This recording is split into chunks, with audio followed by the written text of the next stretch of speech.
I am doctor मंजरी। आप सब कैसे हैं? पिछली वीडियो में हम बात कर रहे थे विज्ञापन योजना के बारे में। ये टॉपिक था हमारा, उसके सिद्धांत के बारे में। और नेक्स्ट वीडियो में हमने पढ़ा विज्ञापन योजना प्रक्रिया के बारे में। नेक्स्ट हमें विज्ञापन योजना के मूलभूत क्षेत्र के बारे में जाना, जिसको 6 भागों में बांटा जा सकता है, जिसमें फर्स्ट पॉइंट बाजार का विश्लेषण, सेकंड पॉइंट फर्म तथा थर्ड पॉइंट उपभोक्ता के बारे में समझ रहे थे। इसी में आगे हम समझेंगे कि किस श्रेणी के उपभोक्ता के लिए विज्ञापन कैंपेन तैयार करना है। उपभोक्ता की मानसिकता के बारे में तो अब हम पढ़ेंगे। एक विज्ञापन कैंपेन का सृजन करते समय ये जानकारी आवश्यक रूप से होनी चाहिए कि किस श्रेणी के उपभोक्ता के लिए विज्ञापन कैंपेन तैयार कर रहे हैं। इट मीन्स कि विज्ञापन कैंपेन का सृजन जब करते हैं तो ये जानकारी हमें होनी चाहिए कि किस श्रेणी के उपभोक्ता के लिए, कि वो जो उपभोक्ता है वो कौन सी श्रेणी में आता है, उसकी मानसिकता क्या है, उसके बारे में वो क्या चाहता है। उपभोक्ता की मानसिकता के बारे में जानकारी लेना आवश्यक है। मानसिकता के बारे में कि वो क्या चाहता है, उसकी क्या मानसिकता है, वो प्रोडक्ट को किस तरीके से यूज़ करता है, किस तरीके से लेता है, या वो क्या चाहता है। जैसे संभावित उपभोक्ता का जीवन स्तर, आय वर्ग, वह कहाँ रहता है, उसकी आयु, स्त्री है या पुरुष, शिक्षा स्तर, मनोरंजन के साधन, भाषा आदि की पहचान करना आवश्यक है। उपभोक्ता की मानसिकता के बारे में, जैसे कि उसका जीवन स्तर, यानी कि वो क्या अपने लाइफ में क्या चीज़ यूज़ करता है, उसे क्या पसंद है। आय वर्ग, यानी उसकी आर्थिक स्थिति कैसी है और वो कौन से वर्ग से बिलोंग करता है। कहाँ रहता है, यानी मिडिल क्लास है, किस जगह रहता है, किस तरह के एरिया में रहता है, और वहाँ पे कौन कौन से प्रोडक्ट ज़्यादा बिकते हैं। आयु उसकी क्या है, बच्चा है या बड़ा है, स्त्री है या पुरुष है, और शिक्षा का उसका स्तर क्या है, कि वो पढ़ा लिखा है या फिर वो कम पढ़ा लिखा है। मनोरंजन के साधन, मतलब उसे क्या क्या पसंद है। और भाषा, कि वो ऐड की जो लैंग्वेज है उसे समझ भी पाएगा या नहीं समझ पाएगा। ये सब पहचान करना आवश्यक होता है। नेक्स्ट पॉइंट है इसका उत्पाद। विज्ञापन योजना के सभी कार्य उत्पाद को बेचने के लिए ही किए जाते हैं, इसलिए जिस वस्तु के लिए विज्ञापन योजना का निर्माण किया जाता है वह विज्ञापन में सबसे महत्वपूर्ण है। अच्छी गुणवत्ता वाली वस्तु बाजार में अपनी स्थिति को मजबूत बनाए रखेगी। विज्ञापन योजना में उत्पाद के बारे में सारी जानकारियां दी जाती हैं कि उसकी गुणवत्ता कैसी है और उसमें क्या क्या सुधार किए जा सकते हैं। इसमें देखिए, इसमें उत्पाद को, सभी कार्य उत्पाद को बेचने के लिए, उसे यानी सेल करने के लिए किए जाते हैं।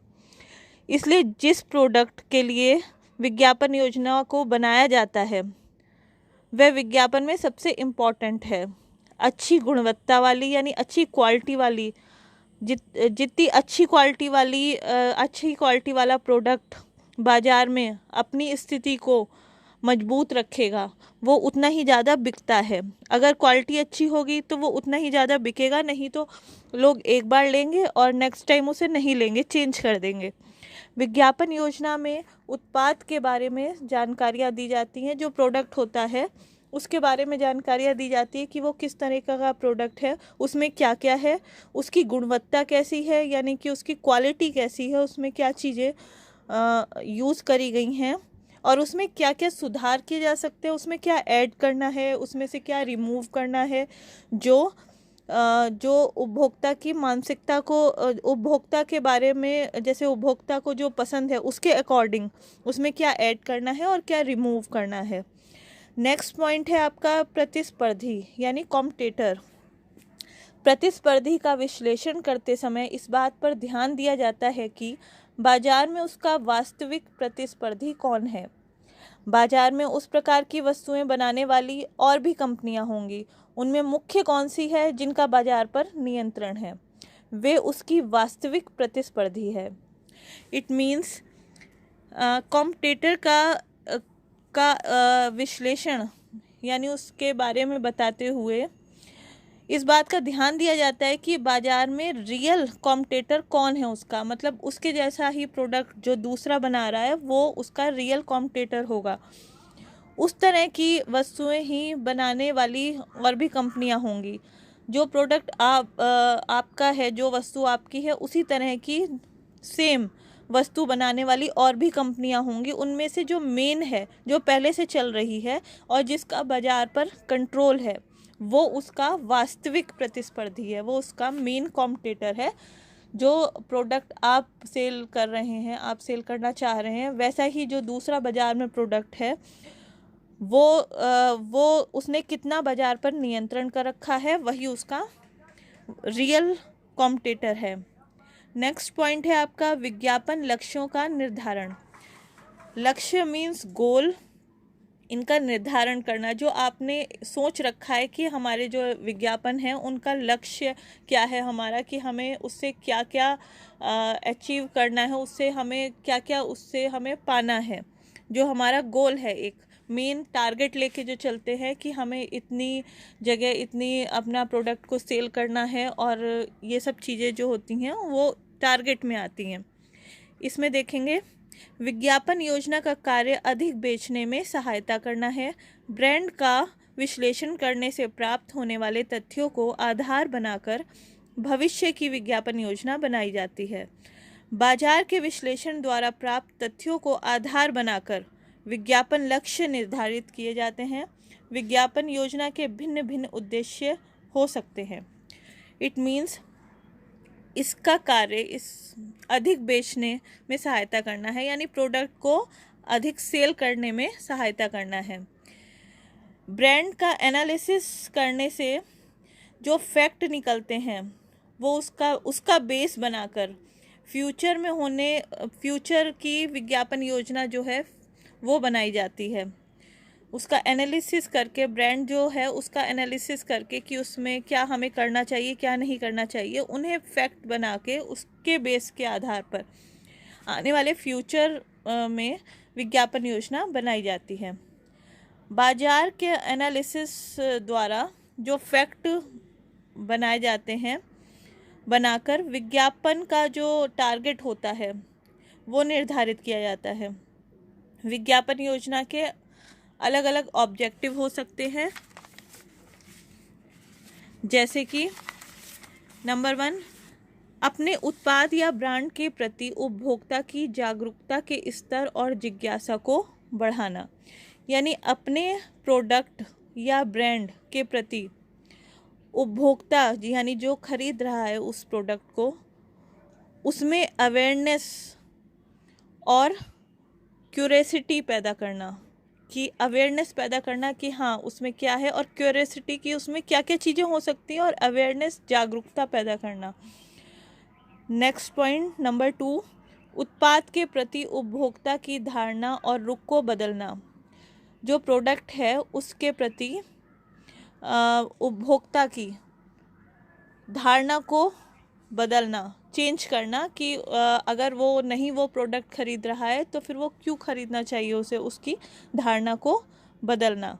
नंबर 3, उपभोक्ता के खरीदने के उद्देश्य को प्रभावित करना।